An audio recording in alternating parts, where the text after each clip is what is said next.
Please give a heavy hand. The Honorable Mama Wangari Karua.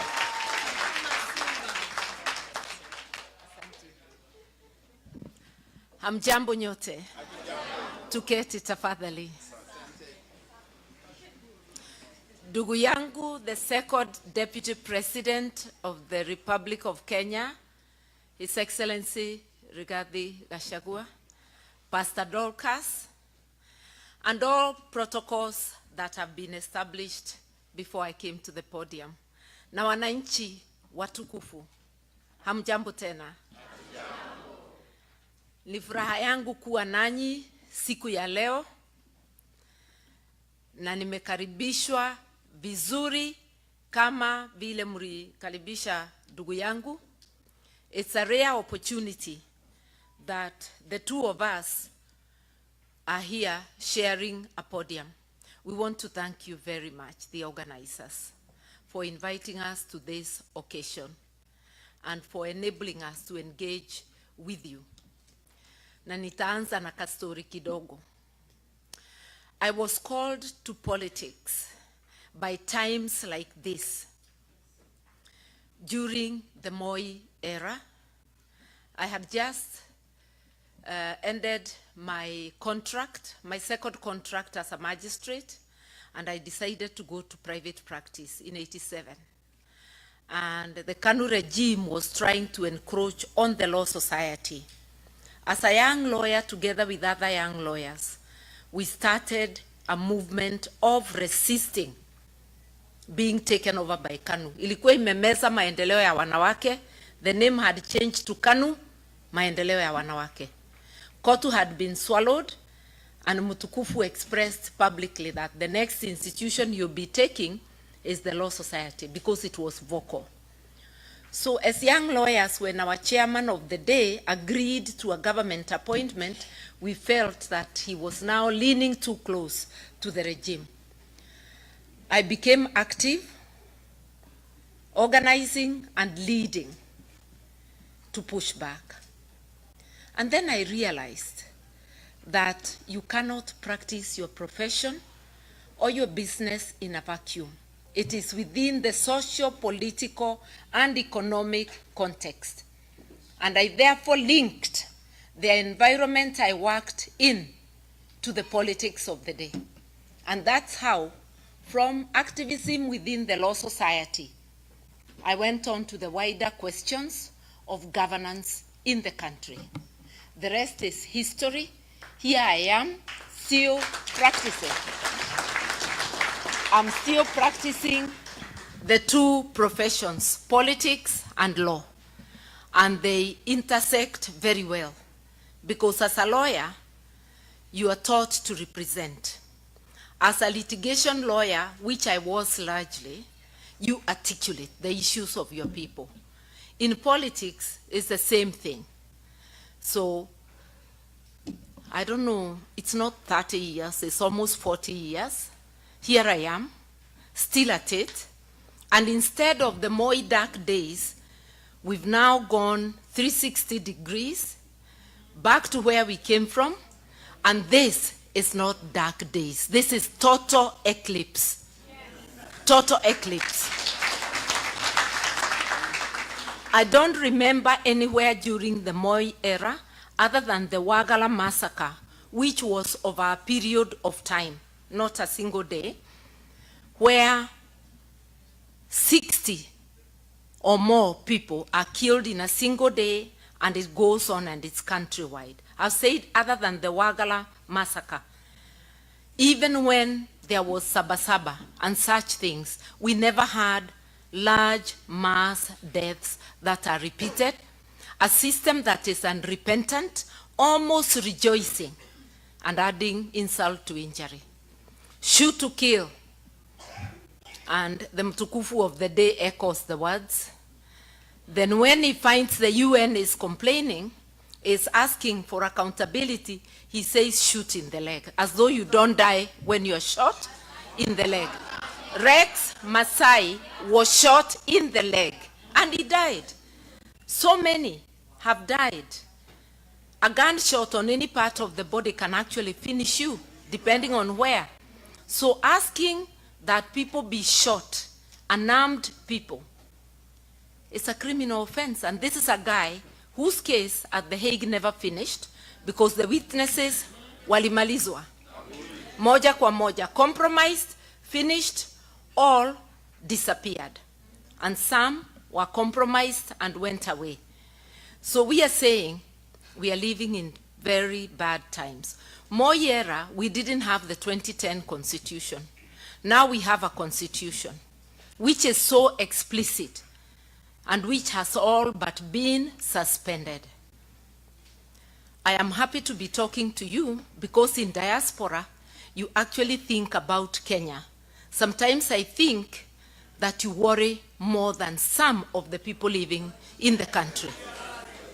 The questions you ask, the support you send, and like my brother has said, you are the ones subsidizing the effects of bad governance. When there was NHIF, you sent less money for treatment. With the Shah-Chief mischief, you are now the ones shouldering the burden of health. With the defunding of education, you are the ones shouldering the burden.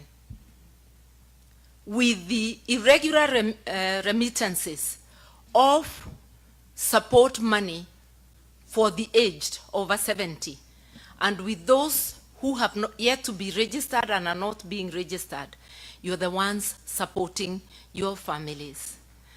So you're doing a lot, and you still worry about governance. All those telephone calls, what's going on, what's happening in this and that place. So I'm talking to people who worry about Kenya, and we are asking you, word of mouth. You have more votes than in your pocket. A few of you are registered to vote. Others have not been registered because those who register are not bringing it to where you are. Sometimes you have to travel long distances. We have not, as a country, fulfilled our promise to the diaspora, a promise that is in the Constitution of Kenya, because we ought by now to have progressively made it possible for everybody in diaspora to register at a point near them. Even if not in every state, there should be a point in every cluster where you people can register, and it is possible for the officers doing the registration to move around to those places. It is possible to appoint returning officers on the election day, credible returning officers to man the various stations. I don't see that being fulfilled now, but it's a promise we make that we will fulfill. So what's wrong with Kenya? We have a constitution, hardworking people. Kenya doesn't have a problem of revenue. It's a problem of misapplication of that revenue, an expenditure problem, physical indiscipline, going to pamper a small ruling elite when essential services are not being attended to.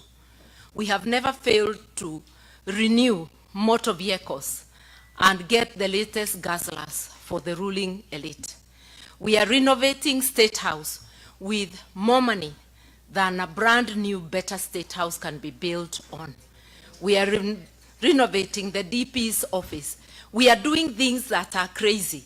We are spending 4.5 billion to make Bomas of Kenya a hotel, as though it is a priority at a time we are saying we cannot afford 1 billion shillings for examinations for our children. Our priorities are upside down. In one word, what is wrong with Kenya is governance. If you want to correct the economy, correct governance. And what is governance is how we do things. It's about a foundation of the rule of law, following the rules that we make. Even here we have unspoken rules. Only one person can speak at a time. If we are all speaking, we can't hear one another. So for a club called Kenya,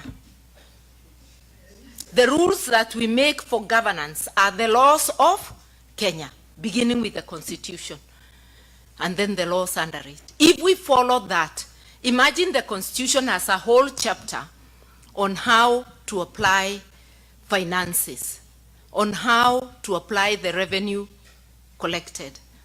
It has a whole chapter on the leadership that is fit to steer the country's affairs.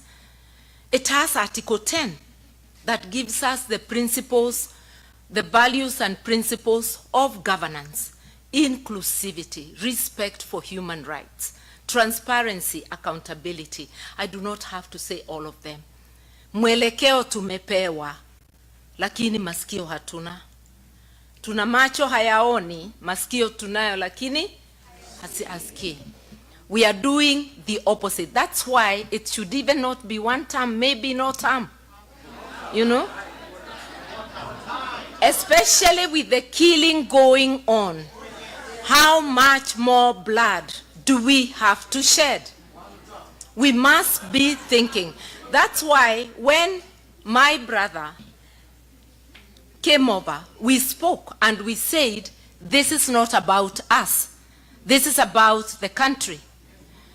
And we agreed that we have to unite, not just the two of us. The two of us, and then we go out and look for others. And when I went to pay a return visit to Amunyoro, you saw it was Kenya, not me. Because we need everybody. This job of liberating Kenya cannot be done, not by one party, not by one leader, but by all people of goodwill speaking together. And that is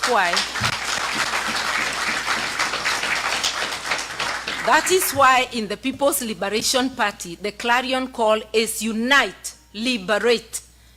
Without unity of purpose, you cannot liberate. We have unity of purpose. And that unity of purpose has given Kenyans hope. Ile shimo tuko, people are beginning to lose hope. But the moment they have seen a coming together, na hatujajaza, the doors are open for more to come in. People have seen hope. That hope is represented in the manner they are coming out, where the united opposition goes. It tells you people are eager. They keep telling us, you got to stick together, because that's where the hope lies. With a thieving person in charge, with the person who does not care about rules, you have to have a flood of votes to overcome. We are telling him, hata Kasongo mwenyewe akiwa the chair of IEBC, bado tutambwaga. You see?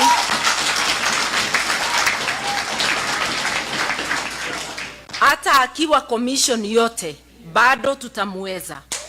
But we have to stick together. Yes, we are many candidates. And in case you hadn't known, I'm vying for the presidency.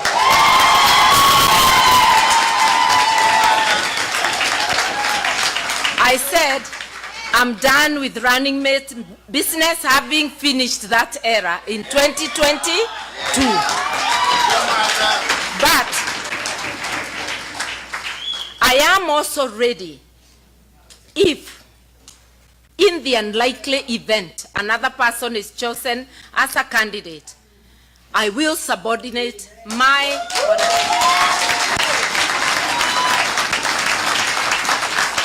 and support without being a running mate. Because Kenya is bigger than anyone. But for now, I am working so hard, and I'm gonna work day and night to be that candidate. But with in mind that Kenya is bigger than any one of us. Because if the whole problem is governance is about rule of law, I think I got those qualifications. I think I have lived that upholding the rule of law and good governance. And those are the reasons why I resigned from a government that was better led than the current one.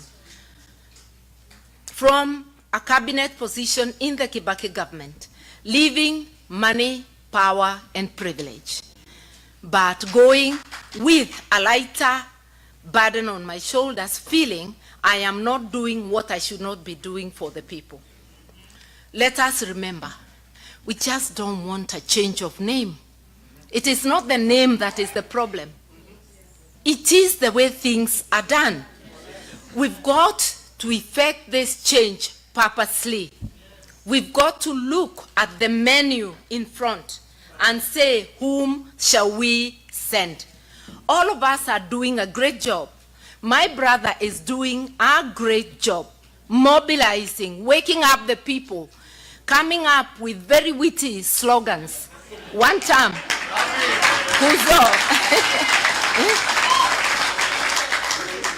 from insider knowledge, he's delivering sucker punches. I was telling him that the last one, when he told him, you are angry, I see you are very angry, but Kenyans are more angrier than you. That was a knockout punch. And each one of my other brothers, everybody has something useful they are doing, something unique.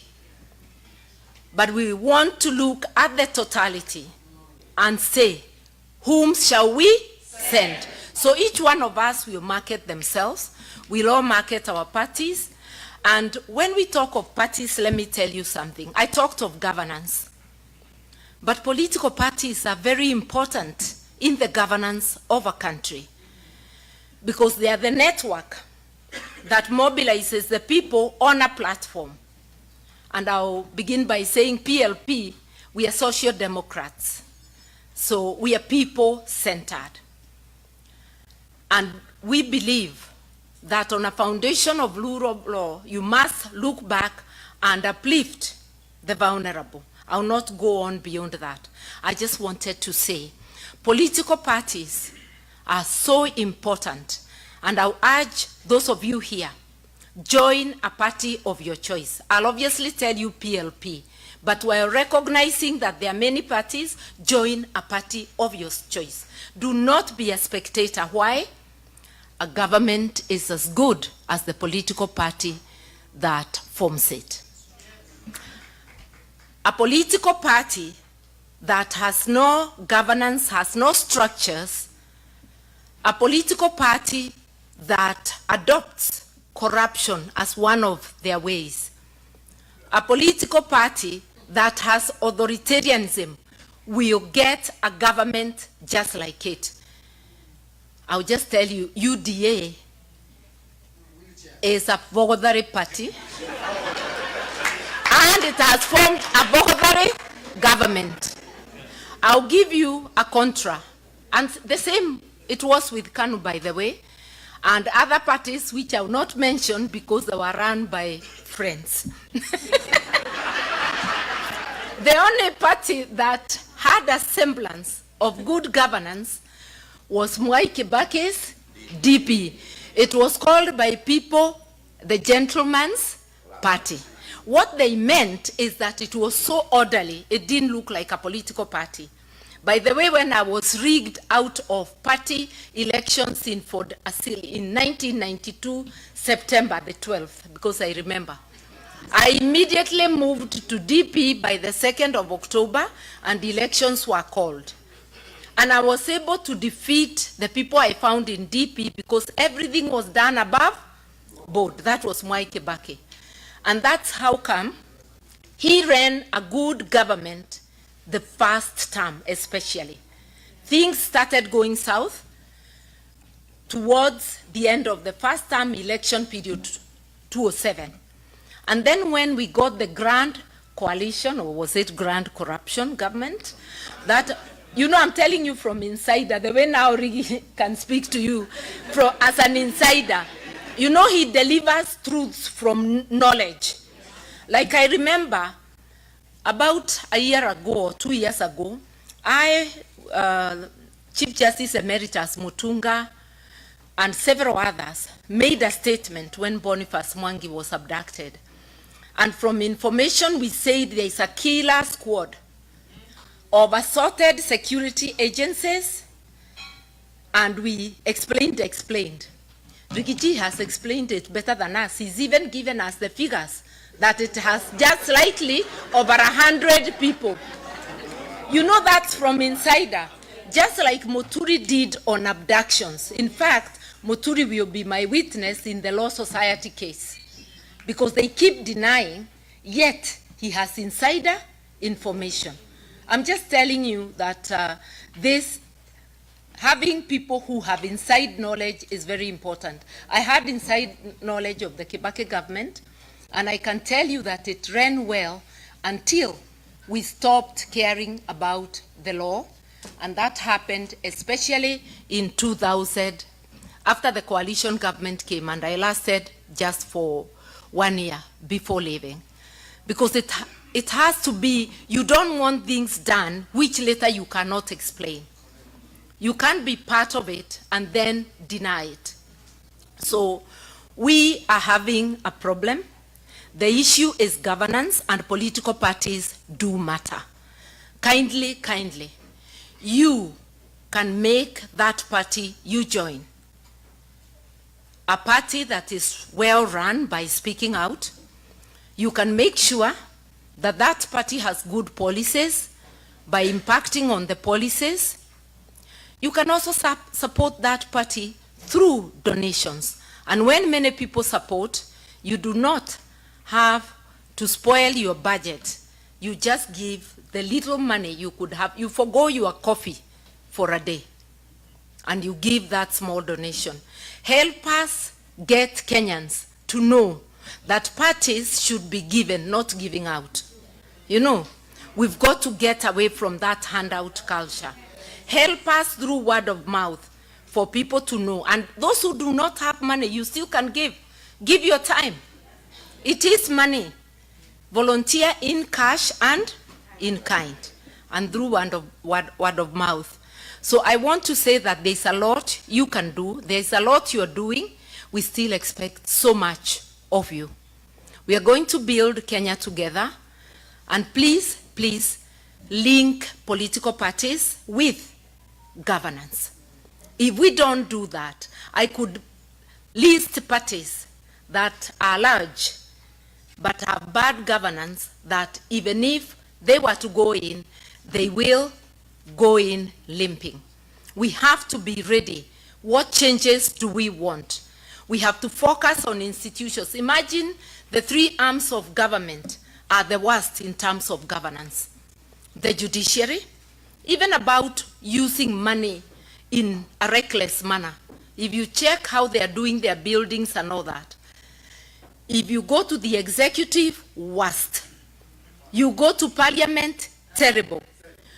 Those who want to be members of parliament, those who want to join politics and be leaders, let it be a calling to serve. These days, parliament is a glamour job.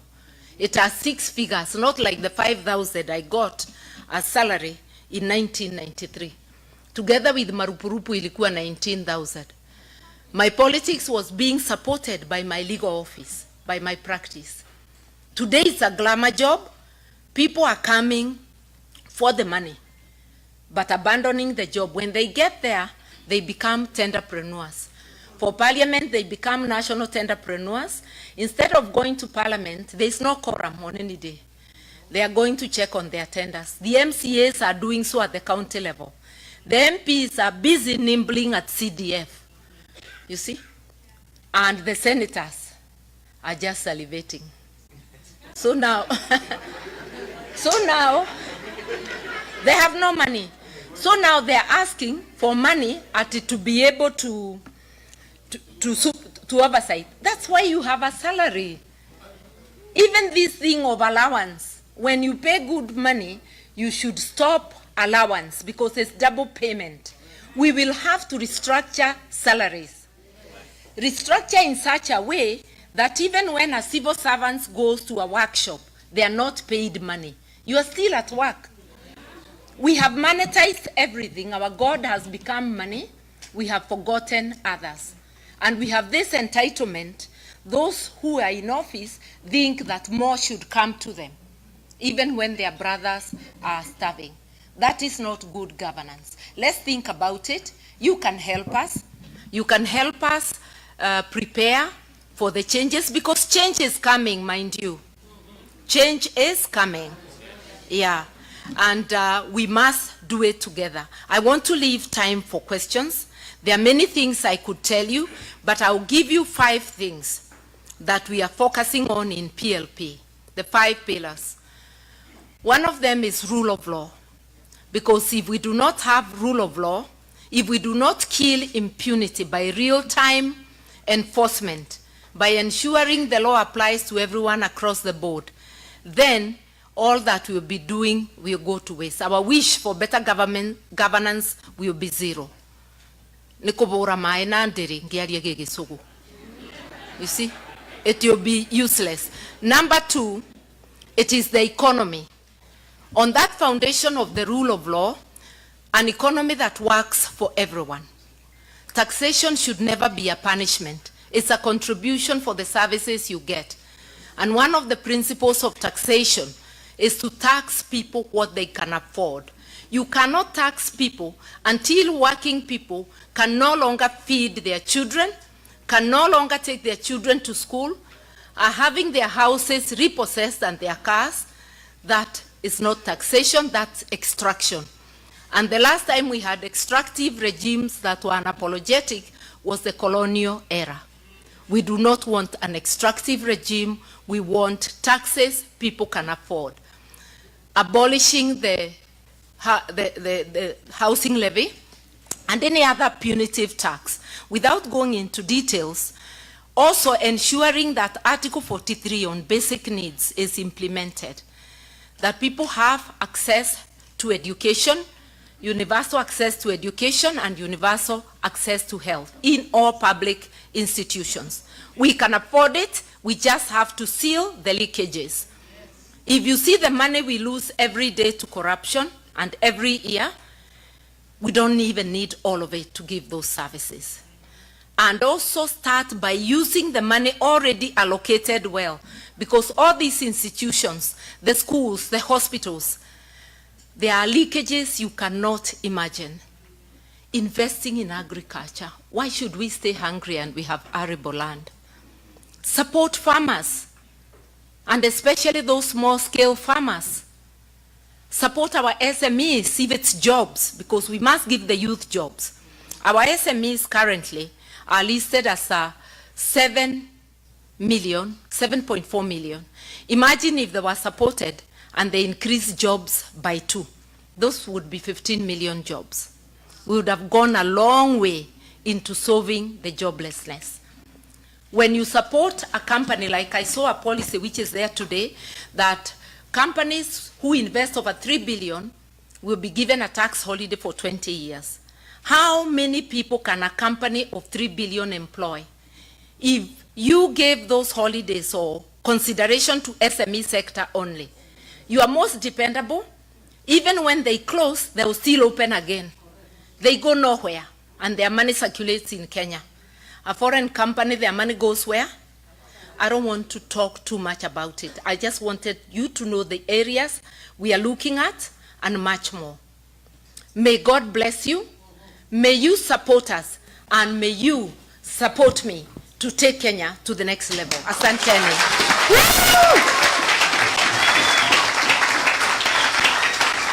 So we'll take one question from a gentleman and one question from a lady. There's someone who begged for this. Please.